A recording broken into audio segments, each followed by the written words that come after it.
Now, my first passion in music, it didn't work out because I got tired of playing bars and doing all these gigs and really not making money from it. It was a labor of love. So I was introduced to multimedia and marketing, how I could use my creative mind to help other people and make a career out of it. Mm. And so I'm curious how you got your background into the marketing. What kind of got you in there? How did I get into marketing? Mm-hmm. Well, I've just been in sales my whole life. Ever since I was in 4th grade, I think I had my first sales contest. So I learned about going door to door and selling the most magazines or the sun catchers, or I don't know if you remember ever selling sun catchers. I don't know. You might be a bit younger than me. I'm not even going to reveal my age right now, but I think you might be a bit younger than me. Maybe they didn't do sun catchers then. We actually yes. cassette. Oh yes, sun catchers. Yes, those. Do you remember? I remember selling the world's famous chocolate bars. You remember the world's famous chocolate bars? We just did like regular, I think it was like a little bit larger Reese's and Kit Kats and that sort of things. I mean, we did a lot of different, we did magazines, we did, it was cassettes back then. I actually won a contest. I won, the only drawing I've ever won was Michael Jackson's Thriller. And ironically, he was coming up over and over again today on my very large playlist that I just play on a mix in my car, and I was like, wow, great! There's a lot of Michael today. But yeah, no, but I had the bug, and my mother was always fantastic at selling too. So she could sell a couch that we had been sitting on for 5 years, totally broken down, sell it for the same price that she bought it for, new. So I don't know, it just kind of ran in the family, and then.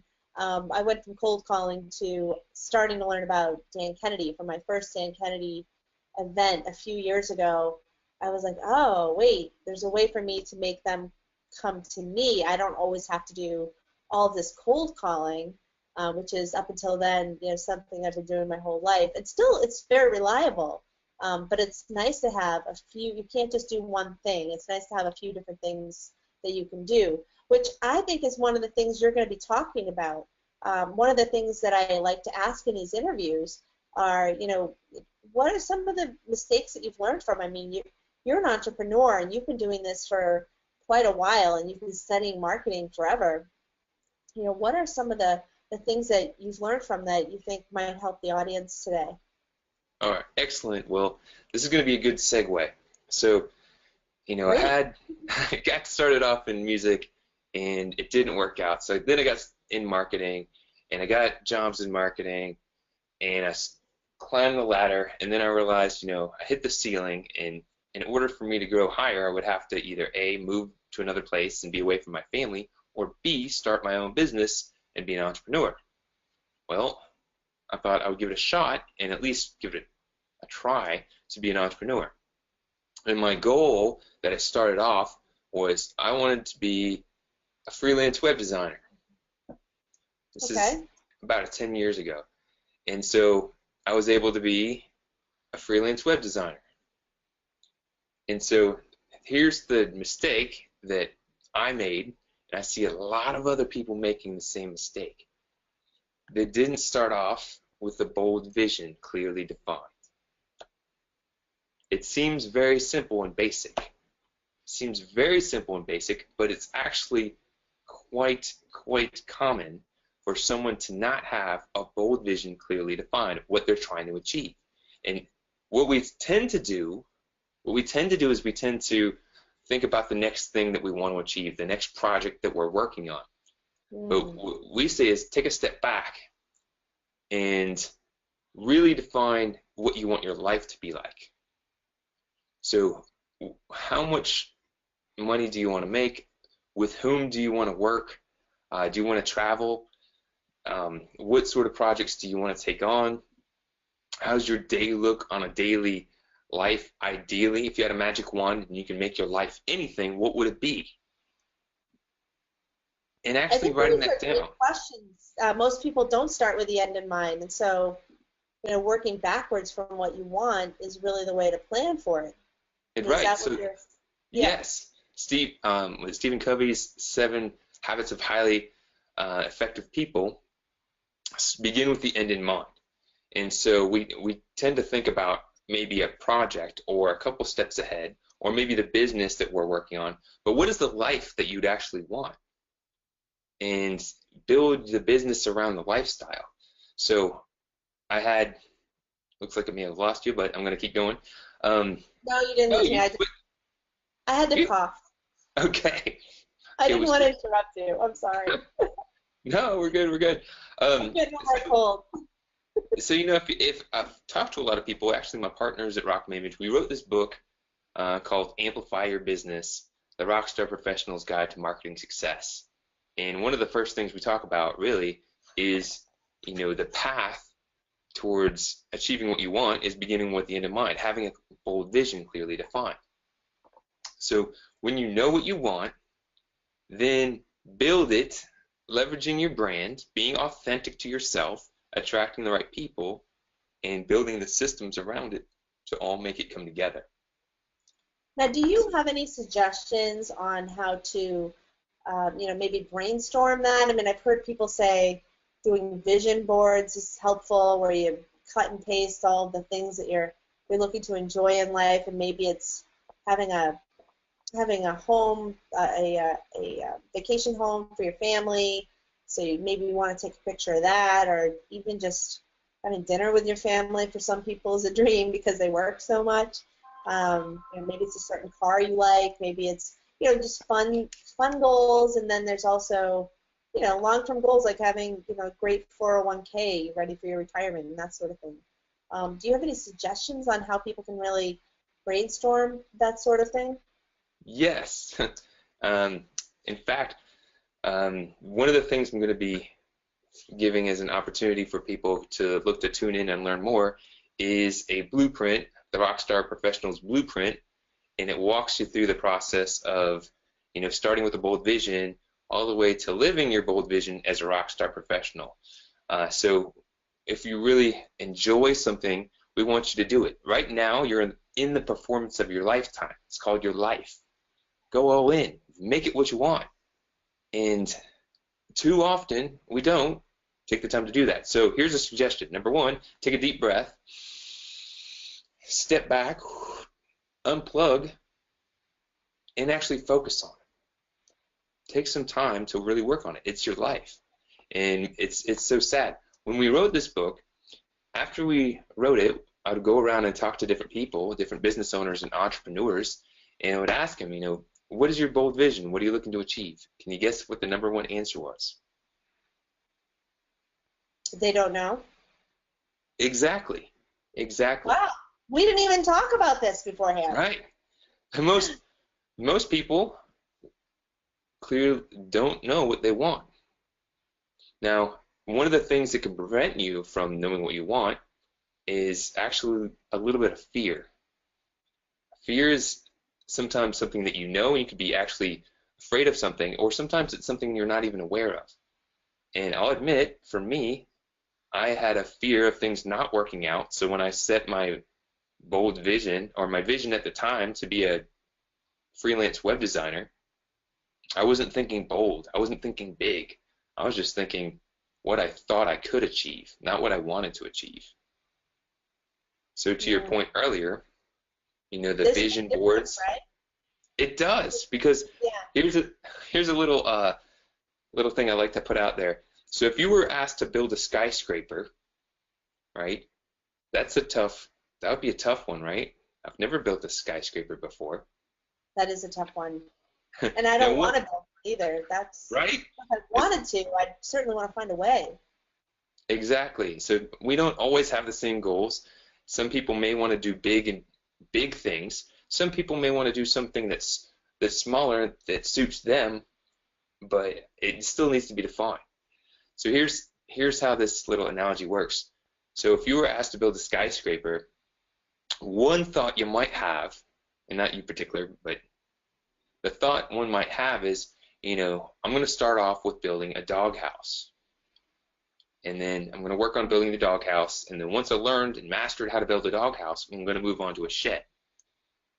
And then once I've built a shed, I'm going to move on to a garage, then a small house, then a small apartment building, then a large apartment building, and work my way up to a skyscraper. And that seems like it makes sense, right? Because you're taking baby steps to get there. But sure. Here's the thing. How many doghouses do you need to build in order to build a skyscraper? A lot. Zero. Oh, zero. We don't. It's actually zero because it's a trick question. All right. It's a totally different building. It's a completely different skill set, different knowledge, different structure. So the same thing. If you're looking to be a freelance web designer, it's different than building an empire where you're going to have travel, you're going to be able to make passive income, you're going to be able to have opportunities coming to you. So all the successful people who are rock stars in their own industry, you see it happening right now. There's a revolution. The people who know what they want, they're clear about it, and they take the actions to get it are the ones that are getting it. And the ones who are looking around, seeing what everyone else is doing, and just working on being busy, maybe making progress, but it's not as direct. So the number one thing that I would suggest before anyone starts working on developing large strategies or learning a bunch of tactics or taking huge steps down the line with their business, as simple as it sounds, is defining a bold vision with clarity. And then, does your plan for your business, what you're trying to build, are they in alignment? So when you were doing your web and blogging, you really weren't building what you wanted to in the end. Well, I liked building websites and I liked helping companies, but I didn't think about the lifestyle that it would give me, right? So the lifestyle of a freelancer, you're continually going out, you're wearing all the hats, you're trading your time for money, and you're continually finding new clients and continually building websites, which isn't bad. But what if you wanted to make money without having to trade your time? What if you wanted to be able to travel and experience different things? What if you wanted to sell products, and so you can have them, people can be buying them, you create it once and sell it many. Exactly. With websites, traditionally, that's not the way that works. So if you looked at the long-term plan, you can make a little bit more money, but you're going to be limited at some point if you don't have a diverse way of creating revenue. And if you aren't building the status component, then you're going to be continually chasing after gigs rather than them coming to you through attraction marketing. So it's really about, knowing what your bold vision is and then defining the strategies and the plan to work through it, positioning yourself as a thought leader so you can attract opportunities, and then setting up the systems so they can be scaled and automated, giving you more freedom, which is ultimately why I came into wanting to do it in the first place. Right. Typically, what majority of people want. I'm sorry, go ahead. I was going to say that's typically what a lot of people want when they're working on building a business or growing something. They're looking for more freedom, but they haven't always defined that that's the key component. So if you build a business but you build yourself a job or a big responsibility that's not giving you the freedom you want, then you're missing the whole point. And I think that that's a misconception. I think a lot of people assume that if you have a business, that you have that freedom and that you have a lot of money. And I think when you look at the statistics for how many businesses actually make it, I think it's like 1 out of 10 or something after 2 years might make it. Then you realize that that's just not true because there's a lot of work. And as you were mentioning before, there's a lot of hats to wear. And I know that you have a story about one of my favorite books, the EMyth, Maybe you can talk a little bit about what the EMyth is and how it pertains to you when you were starting your business. All right, so the EMyth is a great book, by the way. If you haven't read it, it's a really good book by Michael Gerber, and it talks about a woman who had a passion for making pies, and she really enjoyed making pies. Her grandmother showed her how to make these pies, how to cut the fruit, and the recipe, and all the steps you need to do to make these beautiful pies. She loved it. It was her craft. It was what she did. She was very passionate about it, and she did it for fun. But after a while, people started asking, "Hey, will you bake a pie for me? Will you bake a pie for me?" So she's making a little bit of money from her passion, right? Same for me. At one point, I made a website, started charging people willing to pay for services. So then, in the EMyth, what they say is you have an entrepreneurial seizure. You have this little entrepreneurial seizure, and all of a sudden, you figure and start thinking, hey, my boss isn't so smart. This job isn't that great. I'm going to go off and do my own thing and be my own boss as an entrepreneur. It's going to be great. I'll do what I love, and everything's just going to work out. It's going to be just amazing, to your point earlier. And then you get in the actually running the business, and reality hits. And for a majority of business owners, that 20%, 80% rule works. 80% of businesses only get 20% of the revenue. So it's only the 20% of businesses that are actually getting 80% of the revenue, and they're the ones that are on top and they're enjoying it. It doesn't have to be, you don't have to be part of the 80% that's only getting 20. But without the right guidance, without the right structure, without following a system, developing the status, that tends to be where we end up. So in the book, the lady realized that, man, this is a lot harder than I thought. If I really want to be successful in my business, I can't bake pies all the time. I got to be the business owner, right? Right. And so I had that entrepreneurial seizure being a web designer because I was working for an advertising agency and thinking this is like about 10 years ago, by the way, thinking when I left the advertising agency, I was going to go out there and start scoring all these clients and grow, and I was able to fill up my schedule really quick and make a living, but scaling it past that point, I couldn't do as a freelance web designer. It's just you're having to always get the sales, do all your admin, do all the finances, do all the web design work, the networking, and before you know it, you've got yourself a job that you love, which is great, but if you want to scale past it, you need a different system. That is totally true. Absolutely. And so, yeah. And it's so hard to get over that bump. And so what we did with my partners at Rock My Image, I've got two wonderful partners.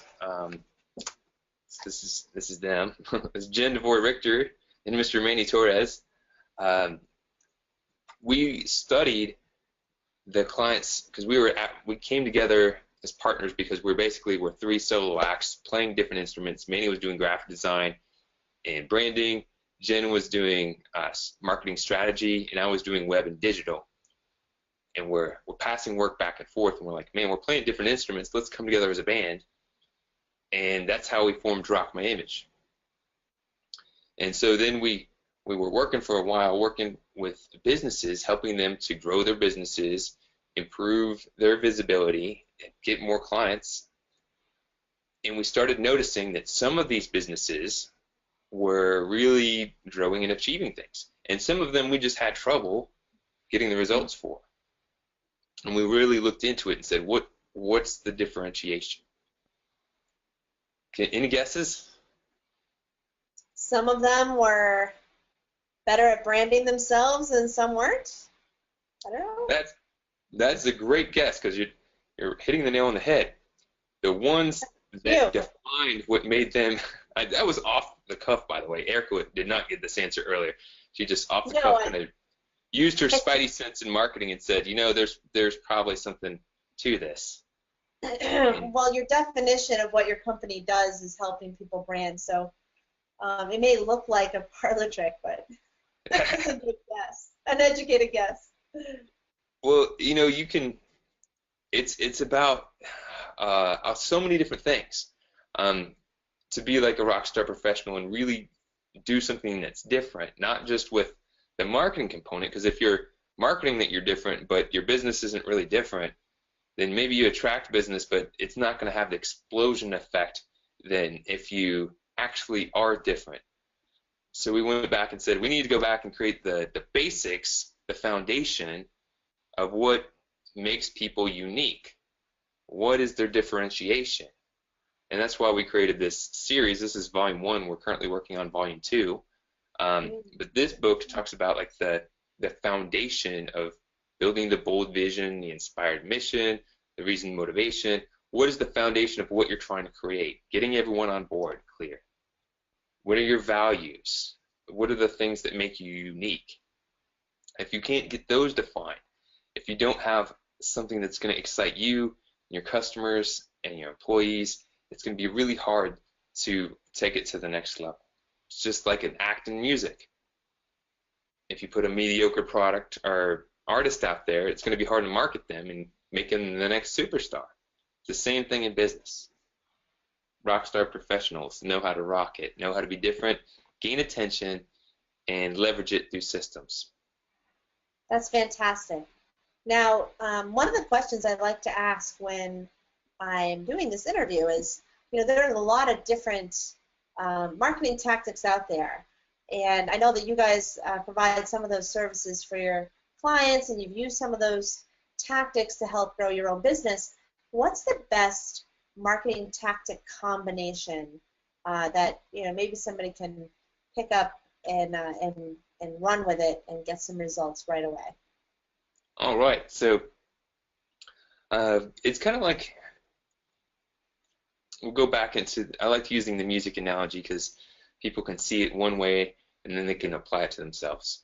So if you're a musician, you kind of need to know your audience and what music do they like? What are their preferences? So if you were a heavy music act like Metallica, going in front of a country audience probably wouldn't do you that great, right? So it's the same thing with your marketing. Probably scare them away. Yeah, you'd scare them away. So you've got to know your audience and what their wants and desires are. And then create content, thought leader content that helps answer those questions. So one thing that we like to do is, you know, brainstorm with our client. You know, who is your ideal client? Is that defined? In many cases, it's not. And so if you're watching this, that would be one thing I'd ask you to go ahead and do. Who's your ideal client? And if the answer is anybody who wants, start again. Because anybody is not ideal. You could say, no, it'd be anybody. Would you want a cranky customer who doesn't have any money, who's going to complain all the time and be a hassle? Nobody would. Yeah, nobody would want that. So that's already eliminating some people. I always say, whenever I say the word anybody, what comes to mind? And it's everybody or nobody. You know, it's, right? You know, it's not going to help you be specific. Be terrific. To be terrific, be specific. Whatever those, all these little sayings are coming to mind while you're talking about this. But yeah, absolutely. So do you have some suggestions on how they can be more specific in finding that avatar type client? So one would be going back and looking at your past clients and looking at the ones that are the most profitable. Because typically we'll see the 80-20 rule continue to go throughout a business. You'll get 80% of your revenue through 20% of your clients or customers, whether that's through they purchase higher ticket items or they have more repeat business. So when you can look at, all right, who is really driving this business? And who do we like working with? Who fits in our values? then you're starting to define something. Now, there's two things I mentioned there, and they need to kind of work together. Number one is monetary. You're thinking about revenue and numbers there. But the other is the values part. And it's who is aligned with you as a company. Who do you want to work with? Who do you want to associate yourself with? Because chasing the numbers, although important, it's not the only thing. If you're working with people that you don't like working with just to make more money, but it's not giving you the fulfillment that you'd want in your bold vision, then maybe it's not the best fit after all. So being true to yourself and what you want your business to be like, and who you want to work with and what you want to do for work is important. So I would suggest looking at both those two things, the demographics and psychographics of the people that you've worked with in the past that provide the most revenue and do the most business with you already, and then mapping it out, are they in alignment with your values and your vision? Example, real quick. So let's say you could get the most profitable client for you might be in finances, right? But let's just say finances are not your thing, you don't like them, there's nothing you really want to do. That might be a misalignment. And maybe you might make the decision that I'm not going to go after the financial market, even though they may be profitable. It's ultimately not my passion, and I want to follow and live my passion and work with people that are really in tune with who I am and what I do. Does that make sense? Sure. Excellent. So that would be a couple suggestions right there. So you get your target audience in mind, and then understand what the challenges that they have typically are. So a customer is coming to you, or a client is coming to you because they have a certain need. What are the common questions that they ask? What are the common problems that they have? And then create content that can help answer those questions or provide answers to help them, which will pull them in, attract, and then give them some more resources and value. So it's attracting the attention and then giving them an offer to take the first step with you. And then when you give that offer, whether it's a download or signing up for a webinar or watching a video or getting a book, then make sure that you really do yourself a good, give yourself a good first impression with having them take that first step. Absolutely. That sounds great. So with that in mind, I will say one suggestion people are constantly trying to give me is I should just go sell to all women, for example. And that's a great idea. There's a lot of fantastic women entrepreneurs, and I'm sure could use my help. But over the last 10 years, 95% of my clients are men of a certain age. So I'm not going to throw the baby out with the bathwater, So I may sell to a couple of women here and there, but I'm not going to change that avatar since it's been quite lucrative for me to sell to male entrepreneurs between the age of 45 and 55, let's say. And so that's how I do my marketing. I may try a little split test and see if I can run some ads just to women and have some videos that maybe speak just to them. But I'm not going to change my whole, my whole way of doing business for just a good idea if I already know something's working. But definitely split testing things is a good idea as far as avatars go, because you never know. I mean, what you're doing now might work incredibly well with another audience, and it's only just doing okay with the audience that you have now, and I've definitely found that when I've tried a few different verticals. So I think that those are fantastic suggestions, Kenny, because I think if people are testing it out, they're going to find what you said to be true. You really have to look at what you've been doing in the past and be careful about trying the new things. Don't just switch everything over without doing a little bit of research, for sure. Or just tactic hopping because there's a new app out or a new platform out, or people say it's the new rage, you got to do this new thing. It's the shiny object syndrome. Stay focused. You could try some new things, but don't just jump onto the bandwagon just because other people are there. Chances are they're still trying to figure it out too. Everyone jumps on a bandwagon. So why don't you tell us a little bit about what you're offering us today? Because we're starting to head up, get against the clock here.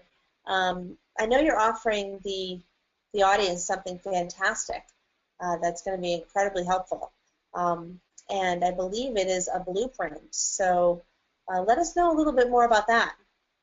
All right. So this blueprint is really for business owners or entrepreneurs, especially if you trade your time for money and you have a service, you serve clients. It's really not for people who may be wanting to compete on price and be working with the bottom of the market. It's really for those who are looking to go above and be authorities in their industry and attract opportunities to them. So this is a blueprint, and when you go to my website, kennyharper.rocks, what you'll discover is an offer for a blueprint. It's the Rockstar Professionals Blueprint, and the concepts and theories are from this book, and my partners at EMyth, we've worked together over the past 5 years to create this blueprint.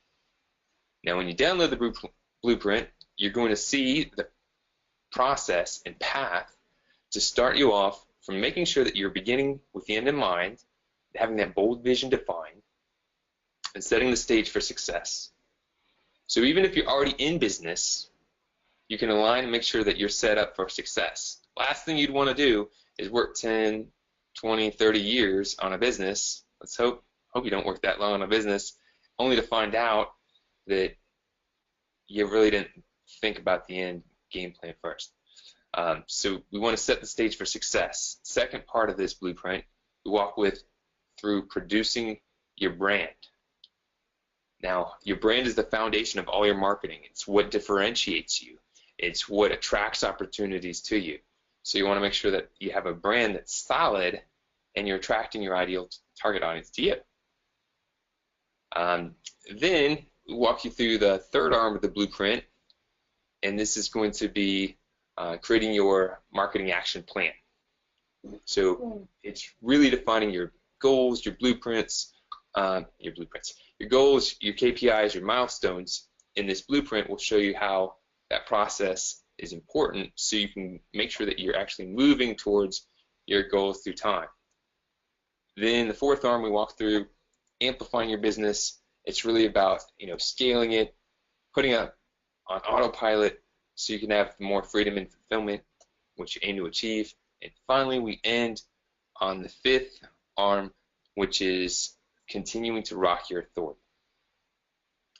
So being a rockstar professional is not just do it once and done. It's really a lifestyle. It's about living the life you want. It's about living your bold vision, your passion. It's about having the energy to get up in the morning and be excited for what you do, attracting the right people on your team, getting the right opportunities in your life, and it all can be followed through a process. So you're not going around zigzagging trying to figure it all out. You go through the process, you take the right actions, and you're going to get the right results. So that is the offer for you. Is you can download the blueprint, check it out for free. And I do have the website up on this blog post, and we'll have it in the articles when they come out on social media in a few weeks. So Kenny, I just want to thank you so much for coming on today. I've been wanting to have you on here forever. So it's fantastic that we finally get to talk and catch up and share some great nuggets with the audience. Just for everybody on here to remind you, here at Daily Lead Campaign, we help with social media lead generation and video marketing. So if you know anyone that needs help with that, let us know. And for all of those people that are just tuning in week after week to Great Minds, Great Marketing to hear these fantastic interviews, I want to thank you so much for joining us and look forward to seeing you possibly later today. I haven't heard a confirmation on my later guest, but definitely within the next week or two. So I want to thank everyone again. Thank you, Kenny, for coming on. It's been a real pleasure.